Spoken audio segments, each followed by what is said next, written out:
Hey guys, you know what time it is, you know what it's all about. We are doing round number 3 of the mock draft. And again, the deeper we go, the less specifics I'm going to have to say, and the less I'm really going to be able to offer any super sound direction on what way this draft might go, because it's hard to know what other teams are thinking. It's hard enough to know what my team is thinking, but let's have fun with it. So let's go ahead with round number 3. We're starting with the Jacksonville Jaguars, picking 65th overall.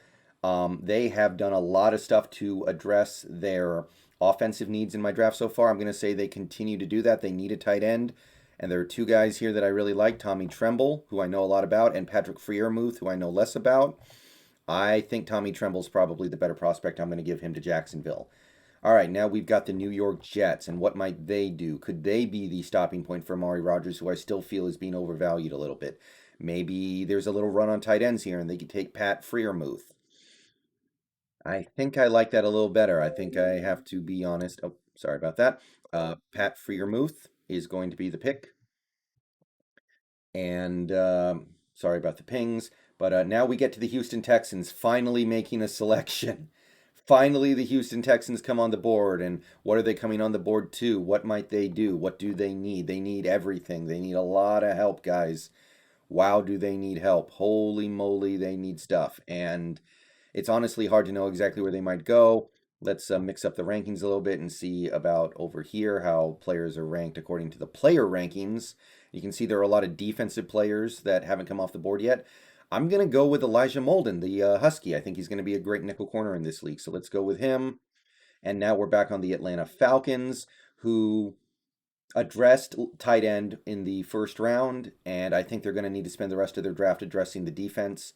It just kind of makes sense to me. So, since they just gave a big contract extension to some of their guys in the middle, I'm going to skip over interior defensive line for a moment here, and I'm going to instead look to give them a little bit of a hand elsewhere. So, could they go get maybe the best edge available? Let's see. Who are some good edge players who are available at this point?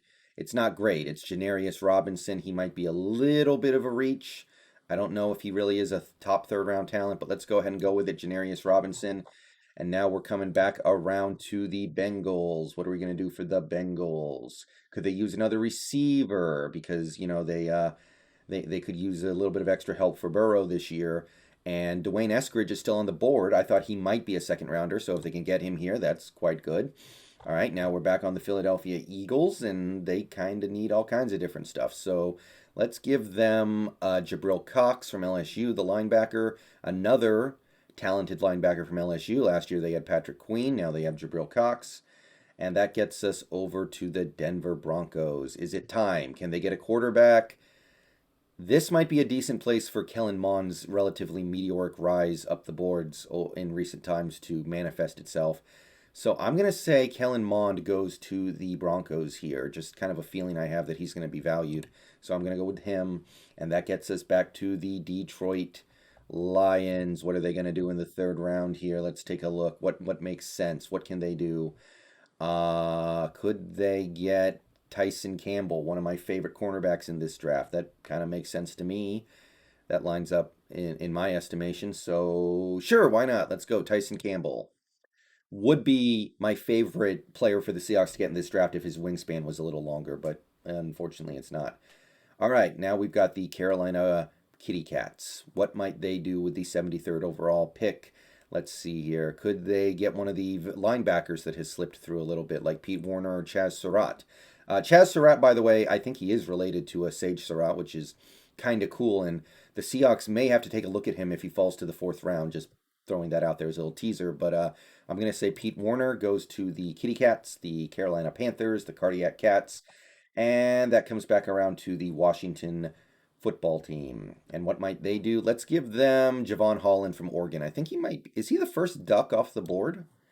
Maybe so. I think he might be. All right, now we've got the Dallas Cowboys picking, and I think that they need to start thinking about replacing their aging offensive line. So Jackson Carman from Clemson might be a good value pick here. He's actually a guy I wouldn't mind the Seahawks taking if he's still there when it's the Seahawks' turn to pick. Edge for the Giants. You definitely want to give them an edge player because they need help exterior pass rush. You want to give them like a linebacker who can rush the QB. The best edge on the board right now, according to TDN, would be either Peyton Turner or Quincy Roche from Miami. I'm going to go with Quincy. I kind of like that. I'm kind of feeling that for some reason. All right, now we're back on the Los Angeles Chargers. What might they do? They're really going all in this year, I think. Let's give them, well, we don't know what's going on with Derwin James, so maybe they need a little Derwin James insurance. So let's go with Richie Grant. That gets us to the Vikings. And let's go ahead and say that they get, well, they still need to replace Diggs, but they did do a pretty good job with Jefferson. Adam Thielen starting to lose his edge a little bit, but I think they can hold off on that for now. Let's go with Jamar Johnson from Indiana, a safety. All right. Now we get to the Oakland Raiders, and I think it's time, guys. The meme himself, Quinn Meinerz, comes off the board at 79 to the Raiders to help replace the interior lineman they just traded to everyone else. And the Raiders are picking yet again. Wow, wow, wow, wow, wow. All right. Let's say they get an interior defensive lineman here. Let's go with Milton Williams from Louisiana Tech. And now we're on the Dolphins at number 81. And what could they do at number 81? Maybe this is a good spot for Chaz Surratt to come off the board. Sure, why not? Chaz Surratt going to the Dolphins. All right, Washington football team next up. What could they do at number 82? They do have a very good young receiver in Terry McLaurin.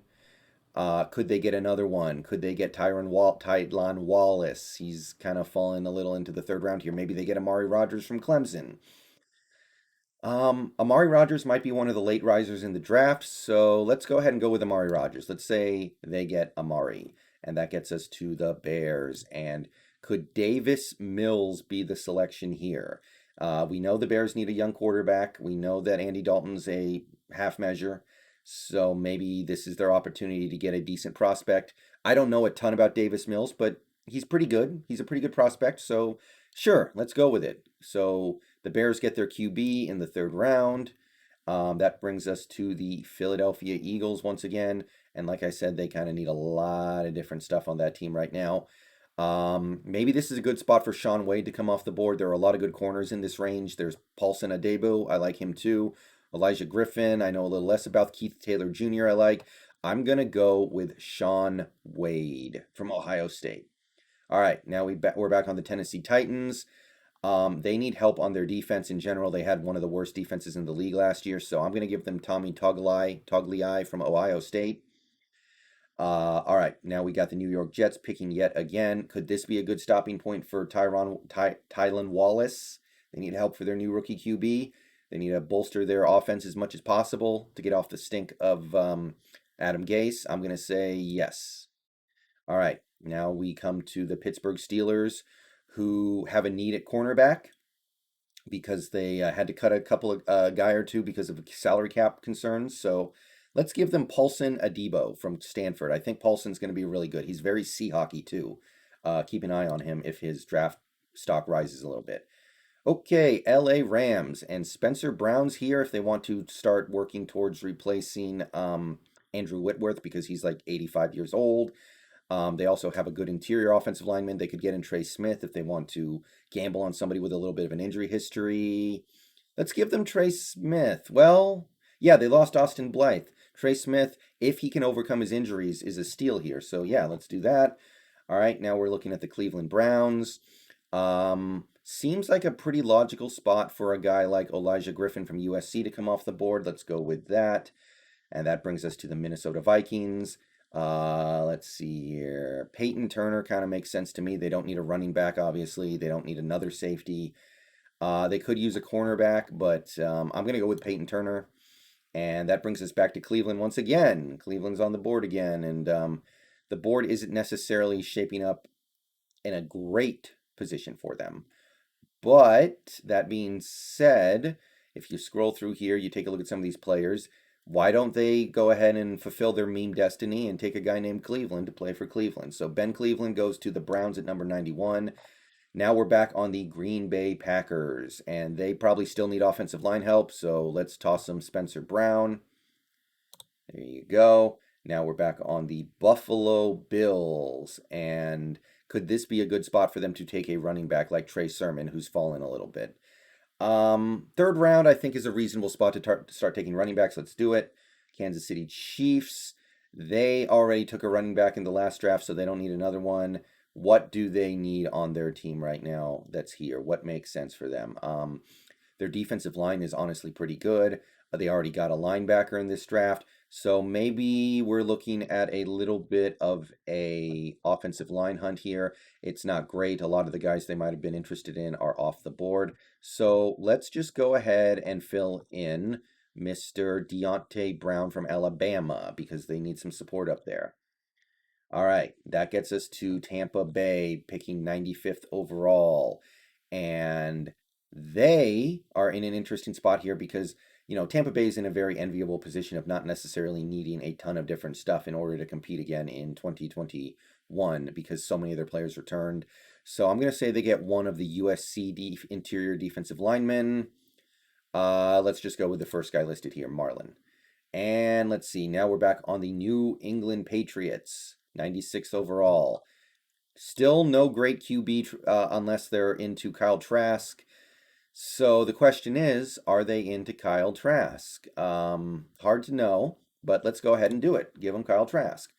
Okay, so that gets us to the Chargers. Let's take a look here. What could they do with their pick? What do they need? What lines up?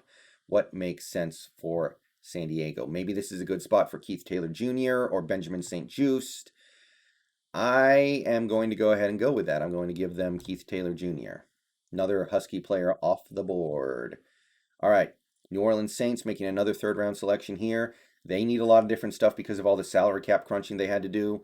Let's go ahead and stick them with Hunter Long from Boston College because they lost their tight end in this offseason, Jared Cook. All right, Dallas Cowboys up next. What do they need? What are their considerations in the third round here?